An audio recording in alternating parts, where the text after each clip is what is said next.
Alright guys, good day. So ito na tayo ngayon sa ating test para sa ating in-install na controller. So gaya ng pre-namis ko, i-compare natin yung 800 watts tsaka yung 1200 watts na controller mo. So for ngayon, araw na to, ang itetest natin ay yung 800 watts na controller. So check natin ngayon sa likod. So ito yung ating controller. Yan, 800 watts na 48 volts. Pwede na rin siya sa 60 volts.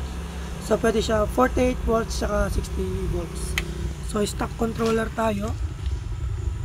So yan siya, 500 watts. Ito pa rin yung sa stock natin, hindi tayo nagpapalit ng motor. So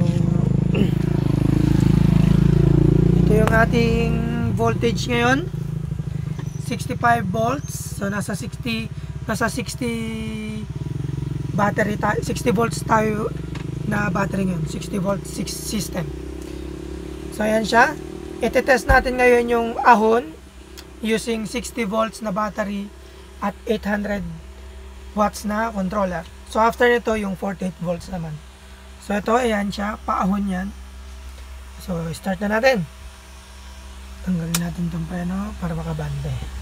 So ito, naglagay pala ako ng GPS yan. Ito kasi yung tunay na, oops. Ito kasi yung mas magandang tignan na speed. Ito kasi ay hindi accurate. So ayan. So check natin, ahon. Yan, ahon. From time to time, i-display ko yung dashboard tsaka yung ahon na daan. Okay, let's go.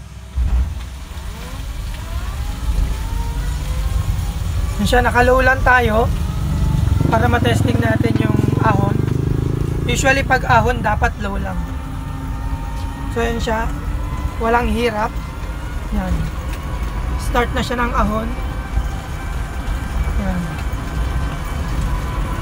So walang kahirap-hirap yung ating e-bike sa pag-ahon. Napaka-tarik na yan. So yan siya.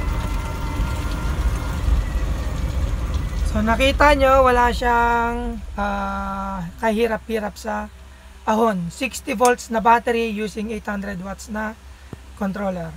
So check naman natin using 48 volts na battery. Ipopost ko lang at magpapalit ako ng battery. So yan, naka 48 volts na tayo na setup. So currently ang kanyang charge ay 51.9 dito sa ating dashboard. So, yung battery ko pala ay auto volt. Pwede akong kumuha ng 48 volts. So, kung mapapansin nyo dito, 60 volts pa rin yung ating battery. Pero yung ginagamit ng ating e-bike ay 48 volts. Yan. Pwede akong mag-top dun ng 48 volts para magamit natin sa ating controller. So, pakita ko pa rin yung ating controller. So, ito pa rin siya. Yan, 48 volts naman tayo. 800 watts pa rin na controller. Yan, 40 ampere yung kanyang kain ng current. So stock motor. So ngayon naman test natin 48 volts na battery papunta sa ahon. Yan, bumalik tayo dito sa baba. So check natin kung kakayanin ba o hindi. So tanggalin natin tong preno. Yan. So yung kain nito, mapapansin nyo dito, 40 ampere yung ating controller. So makikita ninyo dito, more or less 40 ampere. Yun yung kinakain pag sa mga ahon. So let's go. Kung walang kahirap-hirap pa rin. 48 volts na battery using 800 watts na controller.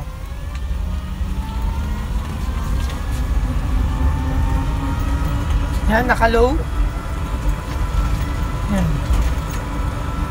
Ahon tayo. Yan. Ahon pa rin. So yun o, 40 ampere. So ahon siya. Yan. Walang kahirap-hirap. Napakatarik niyan. Yan. So walang problema. Medyo mas mabagal lang siya kasi 48 volts system. Pero kung napansin nyo kanina sa 60 volts, mas mabilis yun. Kasi The more voltage, the higher the voltage, mas mabilis yung speed. So yun siya. Nakita nyo, 48 volts system or 60 volt system, kayang-kaya ng 800 watts sa ahon. Hindi siya hindi siya hirap. Kaya niyang umahon, hindi siya iinit yung ating controller. Kayang-kaya yan. So yan siya. So ngayon ang titest naman natin yung speed using 48 volt system. So punta lang ako sa patag. Okay, ngayon naman titest natin yung speed. So pakita ko lang uli, 48 volt system tayo. Yan, 800 watts pa rin yung ating controller. 40 ampere stock motor, 500 watts pa rin. So check natin ngayon ay yung speed ng low, medium, tsaka high. So dito tayo magbabase sa tunay na speed dito sa GPS sa Google Maps. Kasi dito estimate lang hindi accurate eh. So let's go. Low, yan. Patag tayo, yan. So ang speed ng low ay yan, 19. Teka lang, may dumadaan. Anira no? So dito, low ay yan, 19 or 20. Dito 26. So medium dito ay 33. Dito ay 25, 26. Yan, 25, 26. So high dito hindi na magbabago, yan na yun. Pero dito ay yan, pumapatak 29, 28 sa high. Yan, 29.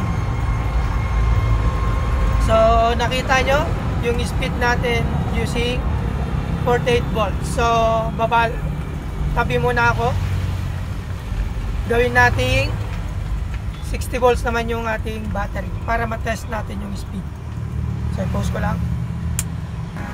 So yan, nakabalik na tayo sa 60 volts na setup. So pakita uli natin yung ating controller para sure na 800 watts pa rin. Yan, 800 watts, same controller, 500 watts na stock motor.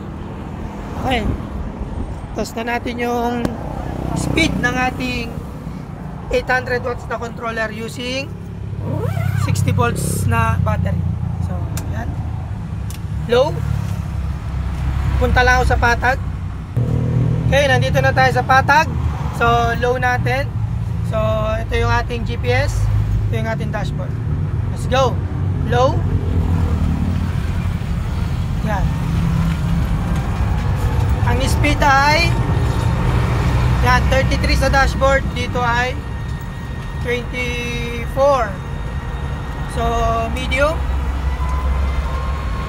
Dito 40. Dito ay 31. So high, wala na, di na nagbago dito, 42. Dito ay 35. So punta tayo sa pantry. Well, nandito tayo sa patag uli. So try natin uli 60 volts na setup using 800 watts na controller. So low, speed ay yan, medyo mabilis. Sa dashboard ay 33. Sa GPS ay 26, 25, 26. Yan. So medium. Sa medium ay 42. Dito ay 31. Yan. So high. Dito hindi na magbabago, hindi accurate yan. Tapos dito ay yan, 35.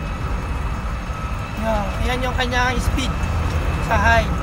36 ha, nag-36. 35, 36. So, tabi lang muna ako. Tapos na ang ating test. So yun, tapos na ang ating test. So nakita nyo kung ano yung performance ng ating 800 watts na controller using 48 volts setup na battery at 60 volts na setup. So uwi na ako dahil gumagabi na. Yan, umambon ka pa kanina. So yun, nakauwi na ako. Natapos na ang ating test sa ating 800 watts na controller at stock na motor na 500 watts. Yan. So next video natin ay ang ite-testing natin ay yung 1200 watts na controller. So abangan nyo na lang yung next video natin para sa 55 ampere 1200 watts 48 volts 60 volts na setup. So hanggang sa muli, bye bye everyone.